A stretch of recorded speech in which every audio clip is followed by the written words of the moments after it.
Então, o virabrequim, coloquei as tampas, apertei assim, dei uma apertada preliminar, agora vou colocar o bloco já na mesa e apertar definitivamente. Vamos conferir as marcas da correia dentada, estão alinhadas, tudo certo. Também quero mostrar que no bloco tem o número 3C899 e cada tampa está marcada 1, 2, 3, 4, 5 e assim por diante. Assim, cada tampa indica, por exemplo, 1C899, 2C899, 3C899. Ou seja, cada tampa é numerada em ordem junto com o bloco e o número corresponde exatamente ao bloco. É muito prático, não precisa marcar nada, as marcas de fábrica já estão lá. Você tira e coloca de volta com confiança, sem risco de confundir com outras tampas. Alguém pode notar que o eixo está azulado e afirmar que ele está superaquecido, entre outras coisas.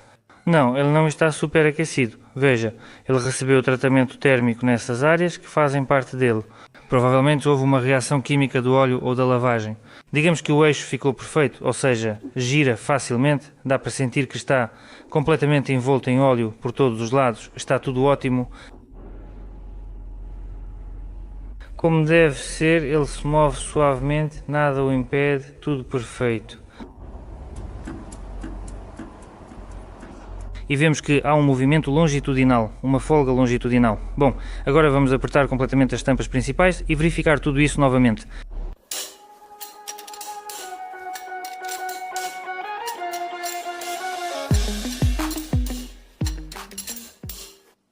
Então, o virabrequim está totalmente apertado, os torques de aperto vão aparecer agora na tela. Apertei, marquei na transversal, 90 graus e as marcas ficaram longitudinais. É assim que ele gira agora, ou seja, junto com o comando de válvulas, tudo gira facilmente e suavemente. Ok, então, o movimento longitudinal. Esse movimento longitudinal, pegamos a lâmina de 0,15 e inserimos.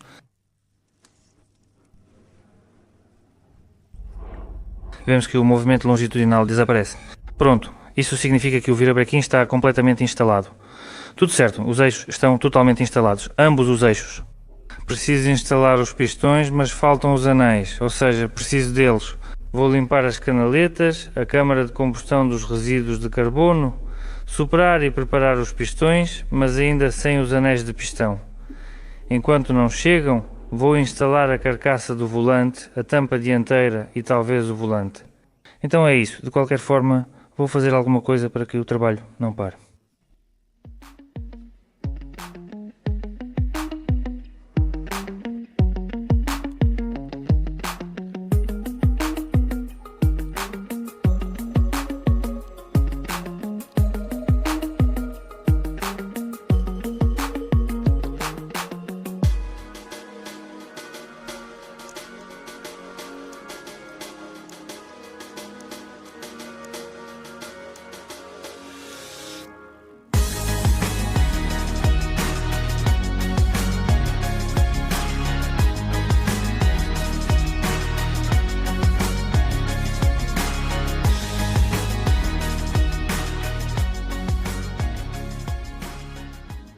Depois pretendo instalar as tampas, traseira, carcaça do volante e dianteira.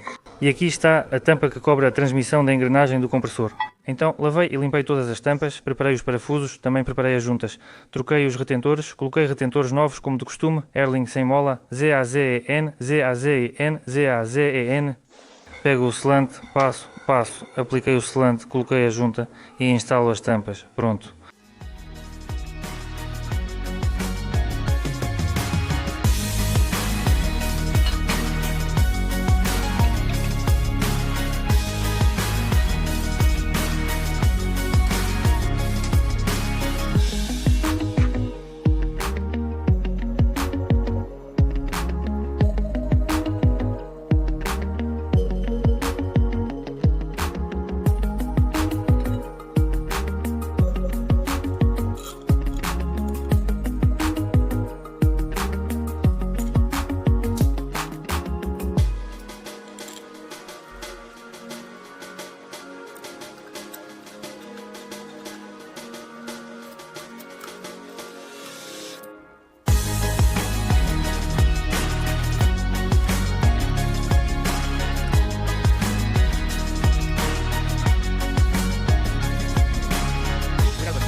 Então, passei o selante, instalei a junta, pronto. Agora vamos verificar novamente as marcas do sincronismo. Agora já dá para colocar a tampa.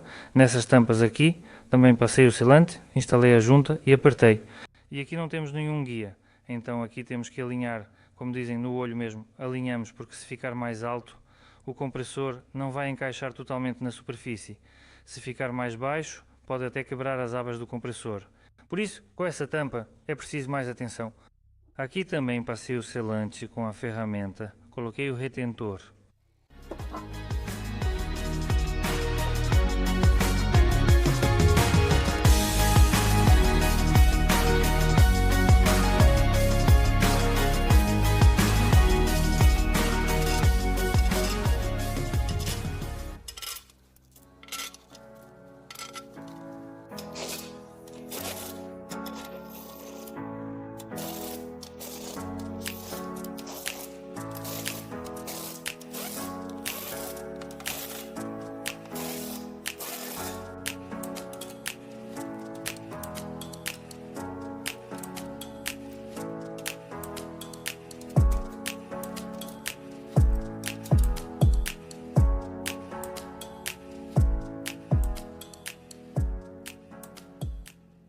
As tampas já estão instaladas, tudo apertado, tudo certo. Agora vou instalar o volante e a embreagem. Antes de instalar o volante e a embreagem, há uma questão interessante. Na primeira parte do vídeo sobre esse motor, apareceram algumas perguntas e comentários desse tipo. Qual é a relação do comando de válvulas com a compressão? Então quero explicar um pouco, especificamente, no nosso caso, com esse motor.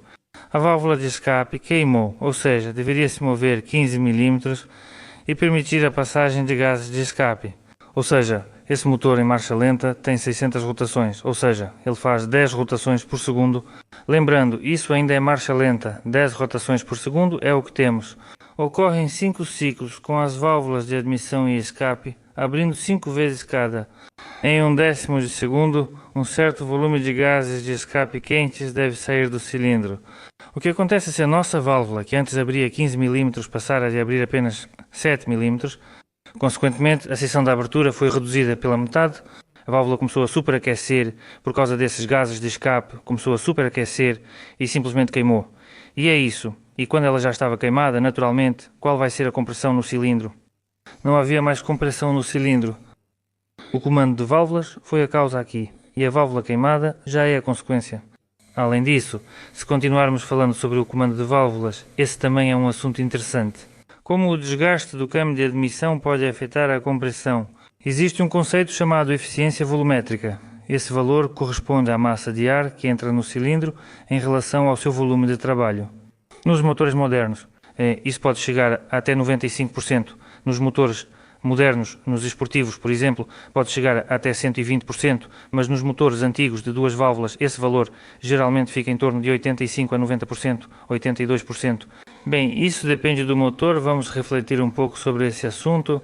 Aqui temos o volume desses 12 litros, ou seja, o volume de 2 litros, e além disso temos um coeficiente, então a taxa de enchimento do cilindro deve ser considerada.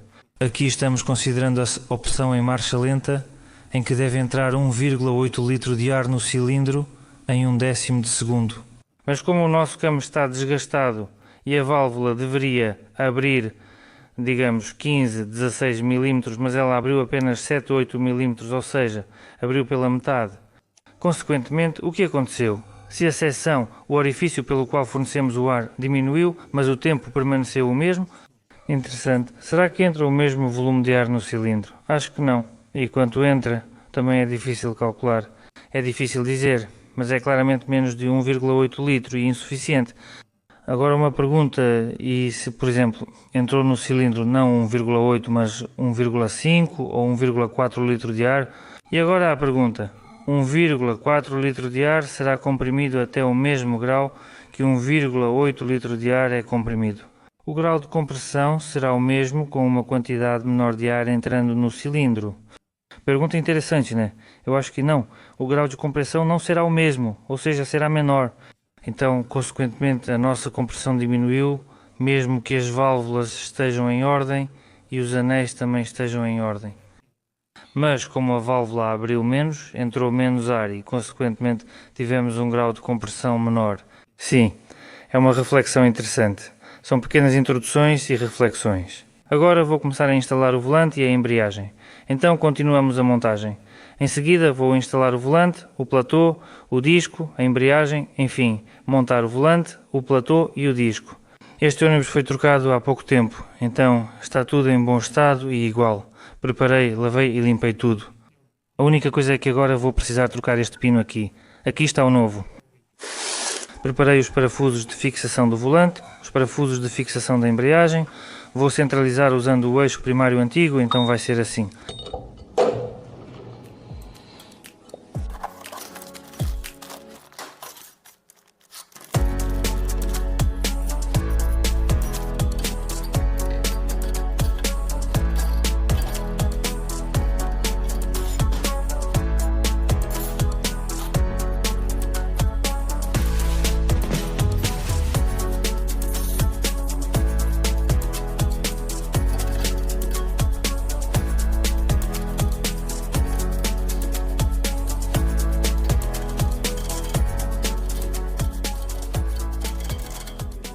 Esse pino é trocado facilmente. Você remove este anel e pronto, ele cai. Depois coloca o novo pelo outro lado e coloca o anel de volta. Aqui podemos ver que esses guias entram em ranhuras especiais nas alavancas. Pronto, a embreagem está montada. Agora vou instalar o volante. O volante é instalado seguindo o guia. Os retentores de acrílico borracha, aqueles sem mola, não lubrificamos com óleo. Eles são instalados a seco. O volante?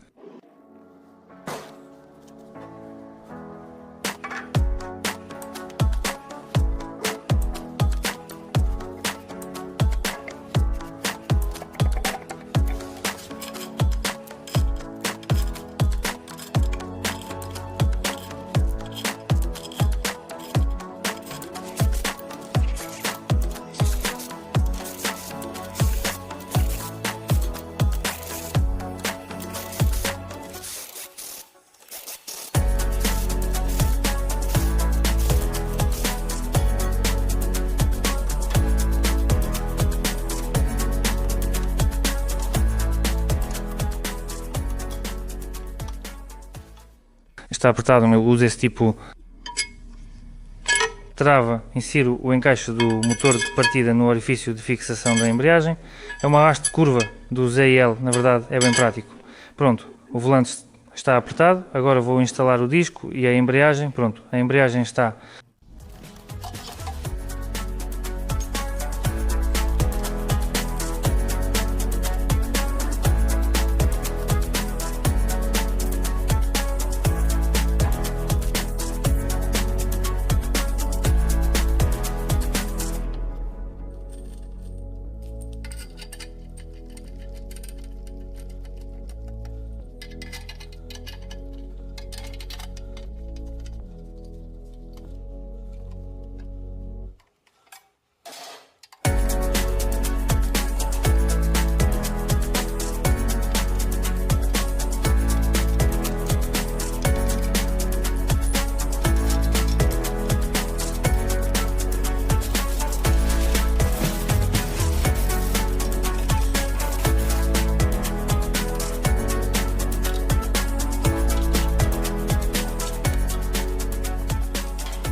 Totalmente apertada.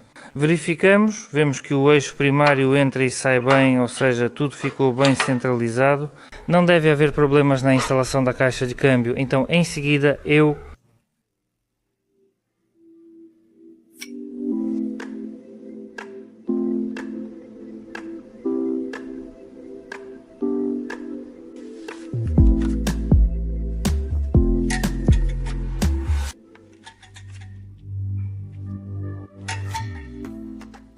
vou instalar a bomba de combustível. Só para lembrar, enquanto espero os anéis de pistão, não posso instalar os pistões nem seguir com a montagem.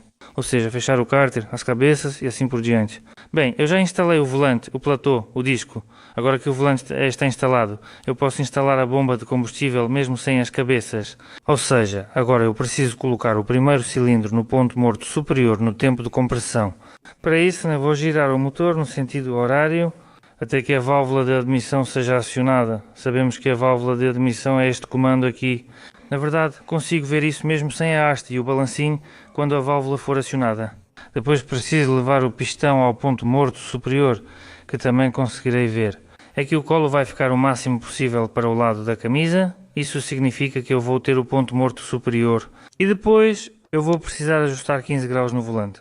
Nesta janela de inspeção vemos a marca de ignição entre 14 e 16 graus.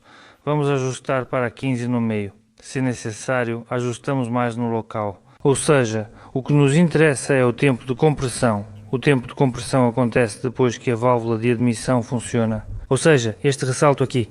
Repito, pode-se observar tanto pelo ressalto quanto pelo acionamento da válvula. Ressalto.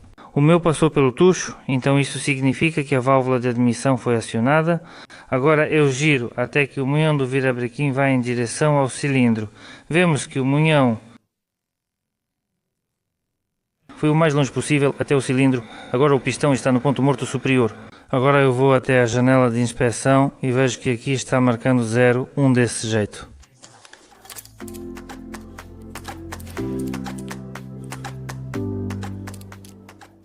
Eu ajustei para 15 graus, ou seja, vemos aqui a escala, lá temos 20, aqui era 10, então temos 15 graus por essa marca aqui. O motor já está na posição certa. Agora vamos ver a bomba. Aqui temos uma janela de inspeção. Isso aqui não pode ser desparafusado porque é ajustado no stand. Esse tampão pode ser para a chave Allen. No meu caso uso uma chave 24. Então vemos lá dentro uma espécie de bandeirinha. Ou seja, eu giro a bomba, a engrenagem, e vemos que lá dentro essa bandeirinha se move.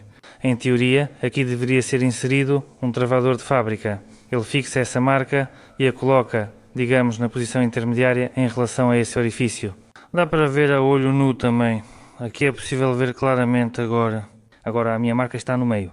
Se eu deslocar assim, dá para ver que ela saiu do lugar. E da mesma forma, se eu mover para o lado oposto, também dá para ver que ela saiu. Ou seja, colocamos no meio. A bomba deve encaixar nessa posição. Se a marca saiu, não temos 15 graus. Após instalar, a marca se move. O motor tem 15 graus, mas aqui ela vai para a direita ou esquerda. Então pode-se ajustar com esses parafusos, eles são afrouxados e ajustados na direção necessária, girando o quanto for preciso, ou também pode-se ajustar com esses parafusos. Mas nessa bomba o custo desses parafusos é muito pequeno, por isso é melhor ajustar com a engrenagem. Legendas feitas por Dimitor Zog. Então eu instalei.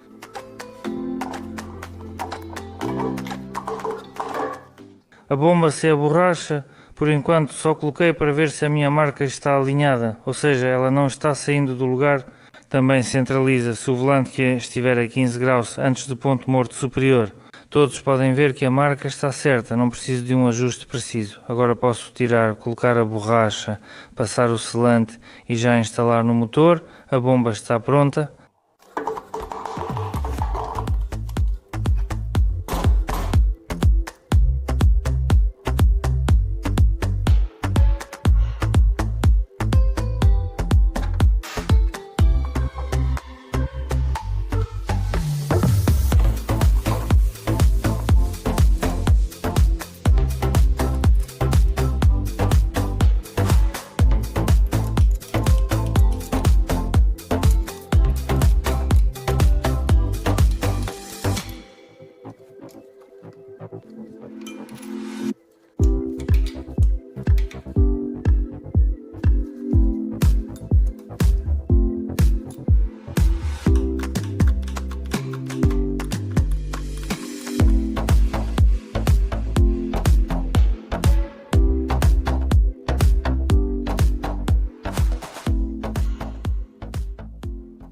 Instalada. Então agora a minha tarefa é preparar os pistões, ou seja, preciso limpar toda a fuligem, especialmente a fuligem nas ranhuras dos anéis dos pistões e também na parte superior da câmara de combustão.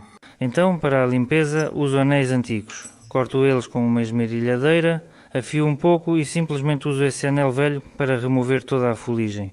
Bem, assim mesmo.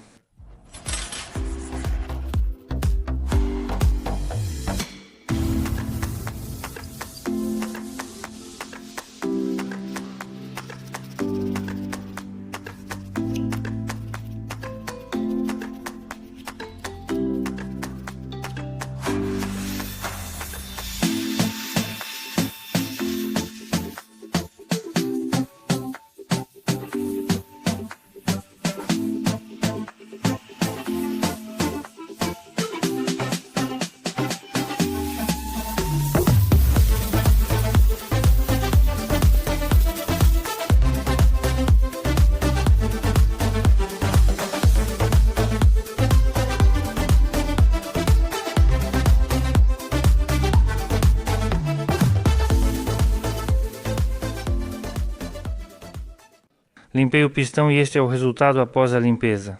Ou seja, o principal é remover toda a fuligem das ranhuras.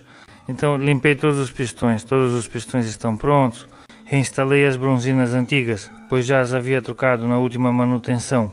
Na biela ficam as bronzinas, uma com canal e outra simples na tampa. Então chegaram os anéis de pistão para mim, estou abrindo, vou medir, sempre usando o calibrador para entender qual é a folga. Às vezes acontece do anel quebrar, ao instalar no calibrador ele quebra. Bom, isso é muito raro, mas pode ter algum defeito de fabricação e é nesse ponto que ele quebra.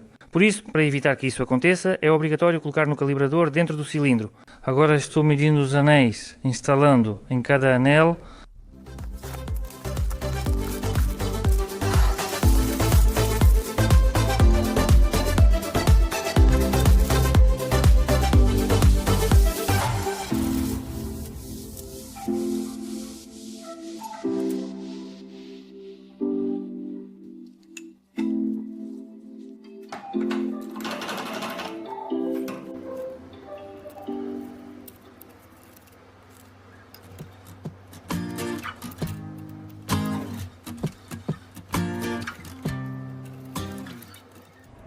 Há uma marcação, aqui está escrito topo, a marca da empresa e o número do anel. Ou seja, essas marcações devem ficar voltadas para o fundo do pistão. E assim, em cada anel vemos a inscrição topo e a marca da empresa. E também a folga.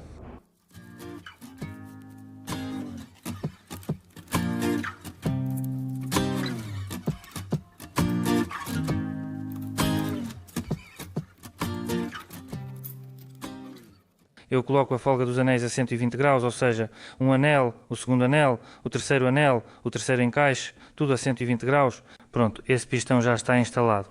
Vemos que não há folga, ou seja, os anéis estão bem ajustados, não há folga excessiva. Pronto, esse pistão está pronto. Faço o mesmo com todos os outros pistões. Todos os pistões estão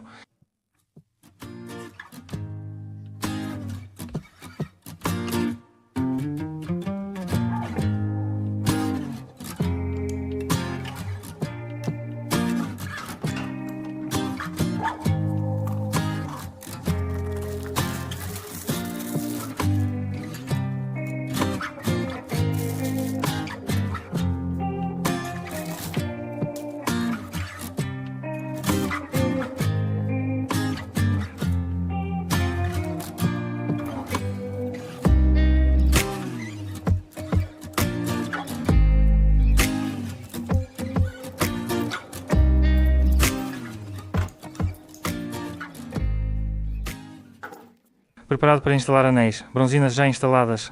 Agora estou limpando os colos do virabrequim, limpando as camisas, passando óleo e instalando.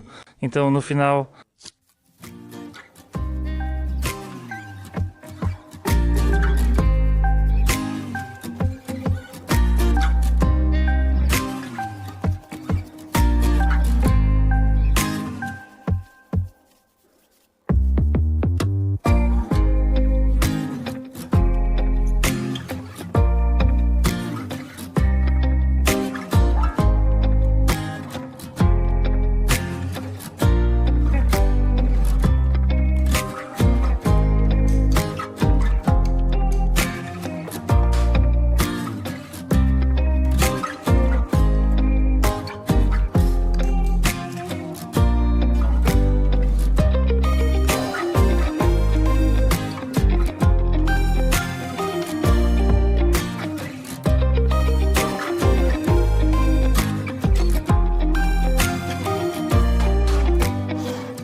quero anunciar que preciso de um redutor igual ao deste ônibus Setra 309 HD, que é como o Setra 315, mas com base encurtada.